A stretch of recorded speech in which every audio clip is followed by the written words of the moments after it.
9월 28일 오늘의 말씀은 사무엘하 6장 12절에서 23절입니다. 어떤 사람이 다윗 왕에게 아뢰어 이르되 여호와께서 하나님의 궤로 말미암아 오벳에돔의 집과 그의 모든 소유에 복을 주셨다 한지라.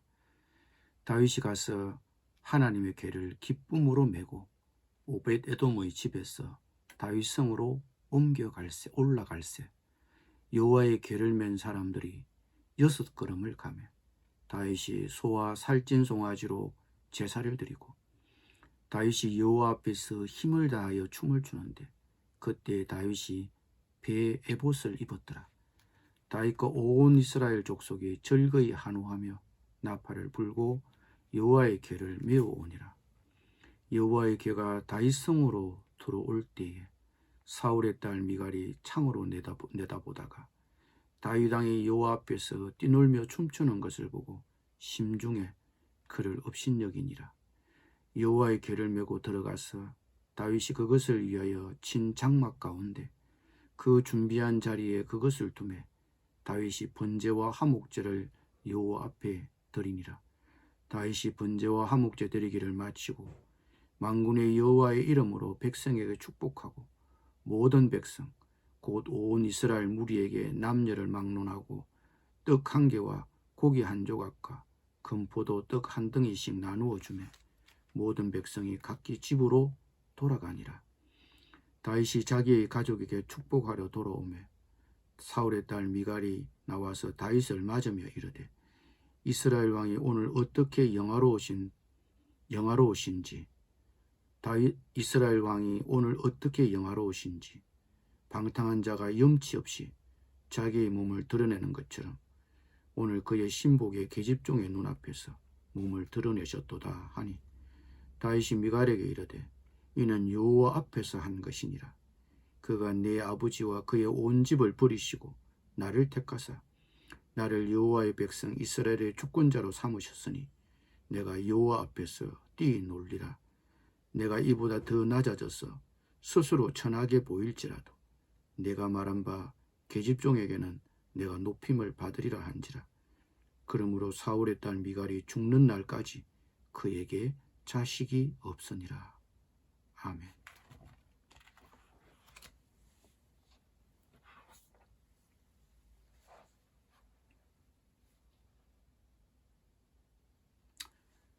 이스라엘 사람 우사는 벌을 받고 죽었는데 가드 사람 오벳에돔은 블레셋 사람인데 그 집에 하나님의 궤를 모시니 이방인으로서 복을 받았다. 무슨 기준으로 하나님의 법궤가 어떤 사람에게는 징벌을 어떤 사람에게는 복을 베푸는가? 역대상 15장의 기록에 따르면 다윗은 이런 생각을 하게 됩니다. 사람에게 문제가 있는 것이 아니라 하나님을 대하는 태도나 자세에 문제가 있었구나. 우리가 궤를 제대로 옮기지 못했구나. 그래서 용기를 갖고 다시 하나님의 궤를 옮기는 행사를 재개합니다. 이제는 제대로 합니다. 하나님의 궤를 옮길 때 다윗은 큰 축제를 벌였습니다.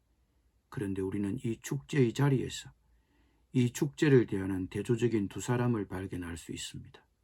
그 한 사람은 다윗 왕입니다. 그는 살찐 소와 살찐 양을 제물로 잡아서 하나님께 바치고 자신은 모시로 만든 에봇만을 걸치고 주님 앞에서 온 힘을 다하여 힘차게 춤을 추었습니다. 20년 동안 방치되어 있던 하나님의 궤가 돌아오자 그는 그 마음을 주체할 수 없었습니다. 한마디로 감격했던 것입니다. 그런데 바로 그 순간 이 축제를 지켜보던 인물이 있었습니다. 사울의 첫 부인 미갈입니다.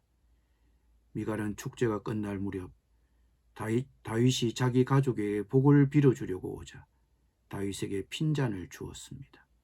임금이 백성들 앞에서 머그리 채통도 없이 벗고 춤을 추시는가? 너무 지나치지 않으신가? 왕의 위엄에 걸맞지 않게 채통을 지키셔야지.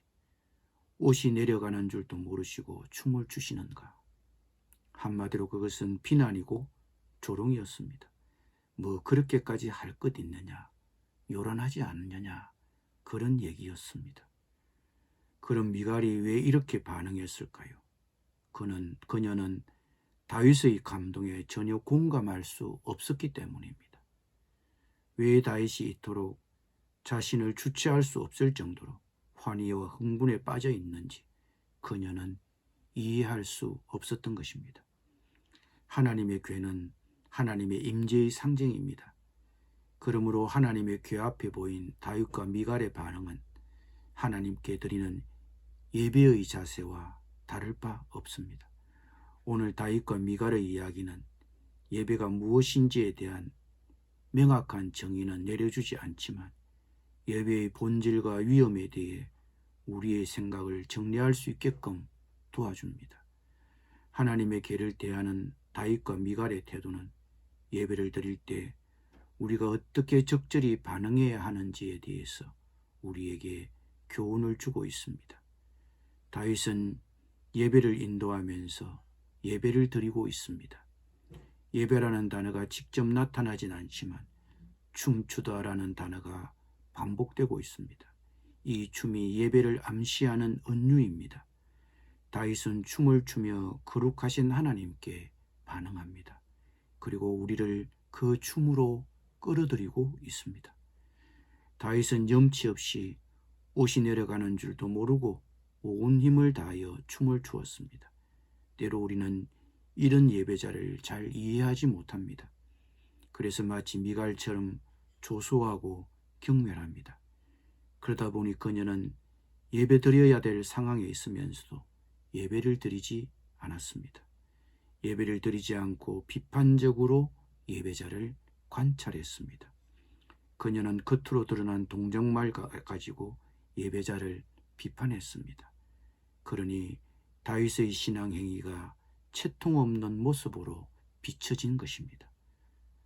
우리도 예배드리는 자리에 참석하고도 예배를 드리지 않을 수 있습니다. 그런 일은 흔하고 또 위험합니다. 예배를 드려야 하는데도 예배는 드리지 않고 이러쿵 저러쿵 비판하고 있을 수 있습니다. 심지어 조롱도 할 수 있습니다.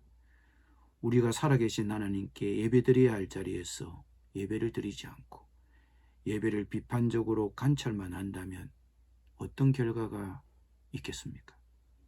다윗 왕은 그의 부인 미갈에게 핀잔을 받을 때 어떻게 반응했습니까? 내가 주님 앞에서 그분을 찬양할 수밖에 없었다. 내가 자신을 주체할 수 없을 만큼 환희와 흥분에 빠졌다. 내가 다소 춤추고 뛰놀다가 왕의 풍물을 다소 잃는다고 해도 계집종에게는 높임을 받을 것이다. 다윗은 이렇게 자신의 예배 행위에 대해 긍지를 갖고 대답했습니다. 사무엘서 저자는 말미에 이런 말을 덧붙입니다.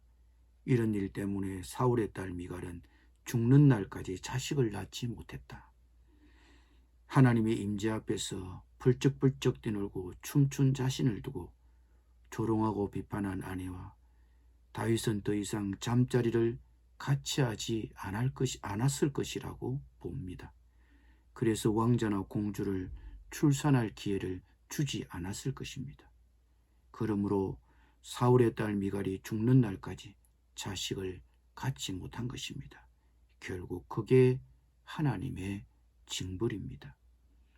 두 사람의 애정관계에도 금이 가고 결과적으로 아기도 낳지 못한 것은 하나님을 예배하는 자리에 있으면서도 예배하지 못한 비판적 참관자가 되어버린 미갈에게 내려진 하나님의 심판이었던 것입니다.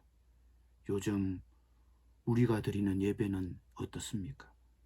우리의 예배 회복을 위해 필요한 것은 무엇입니까? 기도드리겠습니다. 하나님께 예배드리는 우리의 자세를 되돌아봅니다.